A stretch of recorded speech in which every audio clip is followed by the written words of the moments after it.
ಆಕಾಶವಾಣಿ ಪ್ರದೇಶ ಸಮಾಚಾರ ಓದುತ್ತಿರುವವರು ಹರ್ಷಿತಾ ಟಿಎಲ್. ಮುಖ್ಯಾಂಶಗಳು: ಬಾಗಲಕೋಟೆಯಲ್ಲಿ ಕಲ್ಲು ತೂರಾಟ ಪ್ರಕರಣ 8 ಮಂದಿ ಬಂಧನ, ಶಾಂತಿ ಕಾಪಾಡುವಂತೆ ಮುಖ್ಯಮಂತ್ರಿ ಮನವಿ. ಆರ್ಥಿಕ ಇಲಾಖೆಯ ಹಿರಿಯ ಅಧಿಕಾರಿಗಳೊಂದಿಗೆ ಮುಖ್ಯಮಂತ್ರಿ ಸಿದ್ದರಾಮಯ್ಯ ಆಯವ್ಯಯ ಪೂರ್ವ ಸಮಾಲೋಚನೆ. ಕಲಬುರಗಿಯಲ್ಲಿ ಬೀದಿನಾಯಿ ಕಡಿತದಿಂದ 5 ಮಕ್ಕಳಿಗೆ ಗಾಯ, ಸ್ಥಳೀಯರಿಂದ ಪುರಸಭೆಗೆ ಮುತ್ತಿಗೆ ಹಾಕಿ ಅಸಮಾಧಾನ. ಬಂಡೀಪುರದಲ್ಲಿ ಸಫಾರಿ ಆರಂಭಕ್ಕೆ ಯಾವುದೇ ಆದೇಶ ಬಂದಿಲ್ಲ, ಹುಲಿ ಸಂರಕ್ಷಿತ ಪ್ರದೇಶದ ನಿರ್ದೇಶಕ ಪ್ರಭಾಕರ್ ಸ್ಪಷ್ಟನೆ. ಇದೇ 24ರಂದು ಹುಬ್ಬಳ್ಳಿಯಲ್ಲಿ ಕರ್ನಾಟಕ ಜಮ್ಮು ಕಾಶ್ಮೀರ ನಡುವೆ ರಣಜಿ ಫೈನಲ್ ಪಂದ್ಯ, ಕೆಎಸ್ಸಿಎ ಅಧಿಕಾರಿಗಳಿಂದ ಪರಿಶೀಲನೆ. ಬಾಗಲಕೋಟೆಯಲ್ಲಿ ಶಿವಾಜಿ ಜಯಂತಿ ಮೆರವಣಿಗೆ ವೇಳೆ ಸಂಭವಿಸಿದ ಕಲ್ಲು ತೂರಾಟಕ್ಕೆ ಸಂಬಂಧಿಸಿದಂತೆ ಪೊಲೀಸರು 8 ಮಂದಿಯನ್ನು ಬಂಧಿಸಿದ್ದಾರೆ.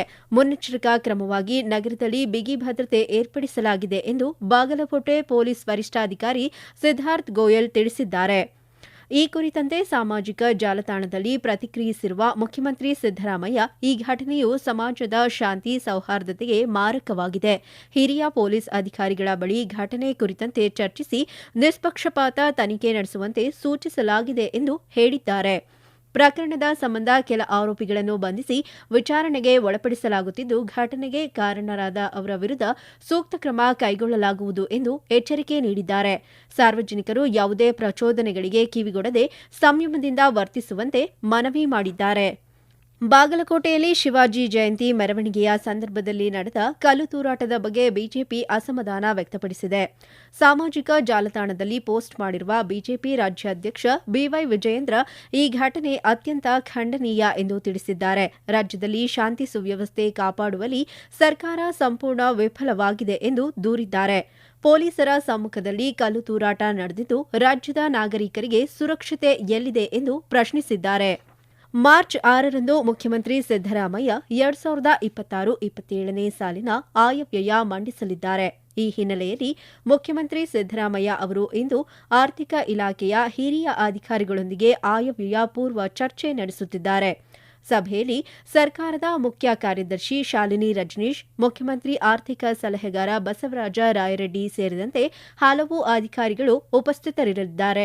ಈಗಾಗಲೇ ಮುಖ್ಯಮಂತ್ರಿ ಸಿದ್ದರಾಮಯ್ಯ ಕೃಷಿ, ಸಹಕಾರ, ಕೈಗಾರಿಕೆ, ರೇಷ್ಮೆ ಸೇರಿದಂತೆ ಹಲವು ಇಲಾಖೆ ಅಧಿಕಾರಿಗಳೊಂದಿಗೆ ಹಾಗೂ ಸಚಿವರೊಂದಿಗೆ ಚರ್ಚೆ ನಡೆಸಿದ್ದಾರೆ. ವಾಣಿಜ್ಯೋದ್ಯಮಿಗಳು ಹಾಗೂ ರೈತರೊಂದಿಗೆ ಬಜೆಟ್ ಪೂರ್ವ ಸಮಾಲೋಚನೆ ನಡೆಸಿದ್ದಾರೆ. ಕಲಬುರಗಿ ನಗರದ ದೇವಿನಗರ ಪ್ರದೇಶದಲ್ಲಿ ಮನೆಗಳ ಮುಂದೆ ಆಟವಾಡುತ್ತಿದ್ದಾಗ 5 ಮಕ್ಕಳಿಗೆ ಬೀದಿ ನಾಯಿ ಕಚ್ಚಿದ ಘಟನೆ ನಡೆದಿದೆ. ಮಕ್ಕಳ ಕಣ್ಣು, ಕಿವಿ ಮತ್ತು ಎದೆಗೆ ಗಂಭೀರ ಗಾಯಗಳಾಗಿದ್ದು, ಗುಲ್ಬರ್ಗಾ ಮೆಡಿಕಲ್ ಕಾಲೇಜು ಆಸ್ಪತ್ರೆಗೆ ದಾಖಲಿಸಿ ಚಿಕಿತ್ಸೆ ನೀಡಲಾಗುತ್ತಿದೆ ಎಂದು ಐಎಎನ್ಎಸ್ ಸುದ್ದಿಸಂಸ್ಥೆ ವರದಿ ಮಾಡಿದೆ. ನಗರದಲ್ಲಿ ನಾಯಿಗಳ ಹಾವಳಿಯನ್ನು ತಡೆಯಲು ತಕ್ಷಣ ಕ್ರಮ ಕೈಗೊಳ್ಳಬೇಕೆಂದು ಒತ್ತಾಯಿಸಿ ಸ್ಥಳೀಯರು ಪ್ರತಿಭಟನೆ ನಡೆಸಿ ಪುರಸಭೆಗೆ ಕಚೇರಿಗೆ ಮುತ್ತಿಗೆ ಹಾಕಿ ಆಕ್ರೋಶ ವ್ಯಕ್ತಪಡಿಸಿದ್ದಾರೆ.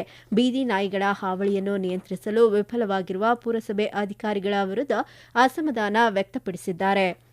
ಯಾವುದೇ ದೇಶ ಸಮಕಾಲೀನ ಮತ್ತು ಪ್ರಸ್ತುತ ತಂತ್ರಜ್ಞಾನಗಳನ್ನು ಅಳವಡಿಸಿಕೊಳ್ಳದಿದ್ದರೆ ಹಿನ್ನಡೆ ಅನುಭವಿಸುವುದು ಸಾಮಾನ್ಯ ಎಂದು ಇಸ್ರೋ ಮಾಜಿ ಅಧ್ಯಕ್ಷ ಕೆಎಸ್ ಕಿರಣ್ ಕುಮಾರ್ ಅಭಿಪ್ರಾಯಪಟ್ಟಿದ್ದಾರೆ.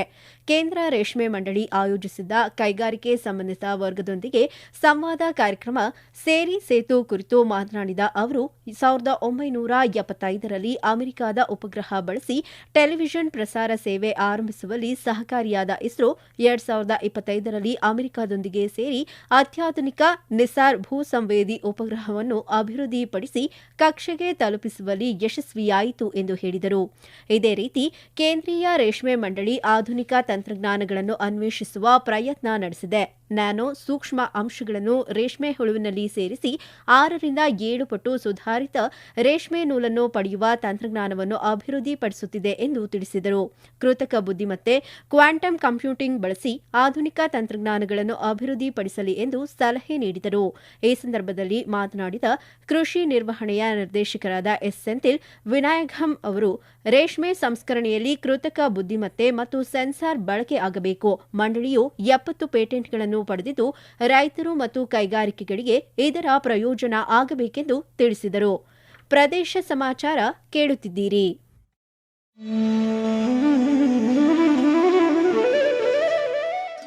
ನಿಮಗೆ ವರದಿಗಾರಿಕೆಯ ಕೌಶಲ್ಯವಿದೆಯೇ? ನೀವು ಸುದ್ದಿಯ ವಾಸನೆ ಗ್ರಹಿಸಬಲ್ಲಿರಾ? ಹಾಗಿದ್ದರೆ ಆಕಾಶವಾಣಿಯ ಪ್ರಾದೇಶಿಕ ಸುದ್ದಿ ವಿಭಾಗಕ್ಕೆ ಸೇರಿಕೊಳ್ಳುವ ಅವಕಾಶ ಇಲ್ಲಿದೆ. ಆಕಾಶವಾಣಿ ರಾಯಚೂರು ಮತ್ತು ಚಿತ್ರದುರ್ಗ ಜಿಲ್ಲೆಗಳ ಅರೆಕಾಲಿಕ ವರದಿಗಾರರ ಹುದ್ದೆಗಳ ಆಯ್ಕೆಗಾಗಿ ಅರ್ಜಿಗಳನ್ನು ಆಹ್ವಾನಿಸಿದೆ. ಅರ್ಜಿ ಸಲ್ಲಿಸಲು ಫೆಬ್ರವರಿ 28, 2026 ಕೊನೆಯ ದಿನವಾಗಿದೆ. ಹೆಚ್ಚಿನ ವಿವರಗಳಿಗೆ ನಮ್ಮ ಫೇಸ್ಬುಕ್ ಪೇಜ್ ಆಕಾಶವಾಣಿ ವಾರ್ತೆ ಕನ್ನಡ ಅಥವಾ ಎಕ್ಸ್ ಖಾತೆ ಮತ್ತು ಇನ್ಸ್ಟಾಗ್ರಾಂ ಖಾತೆ ಆಕಾಶವಾಣಿ ನ್ಯೂಸ್ ಕನ್ನಡವನ್ನು ಸಂಪರ್ಕಿಸಬಹುದು.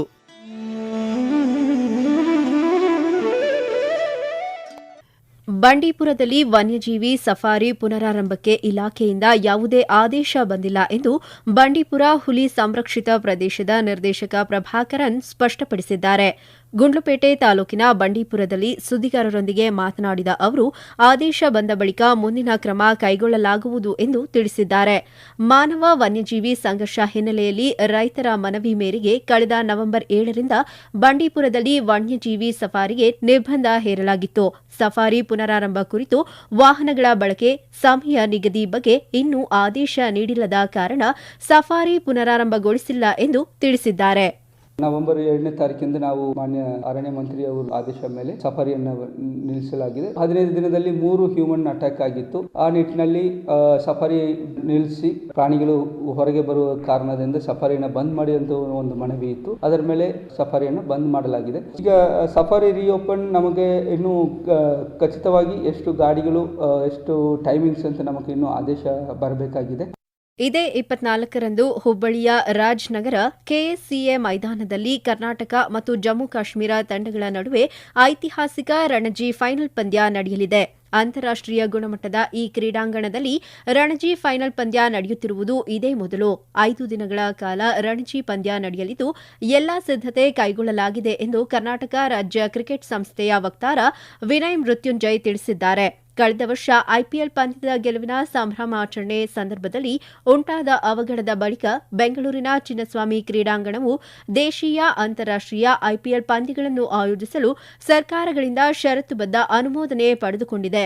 ಇದರ ಹೊರತಾಗಿಯೂ ರಣಜಿ ಫೈನಲ್ ಪಂದ್ಯವನ್ನು ಹುಬ್ಬಳ್ಳಿಯಲ್ಲಿ ಆಯೋಜಿಸಲು ಕೆಎಸ್ಸಿಎ ಅಧ್ಯಕ್ಷ ವೆಂಕಟೇಶ್ ಪ್ರಸಾದ್ ನೇತೃತ್ವದ ಸಮಿತಿ ನಿರ್ಧರಿಸಿದೆ.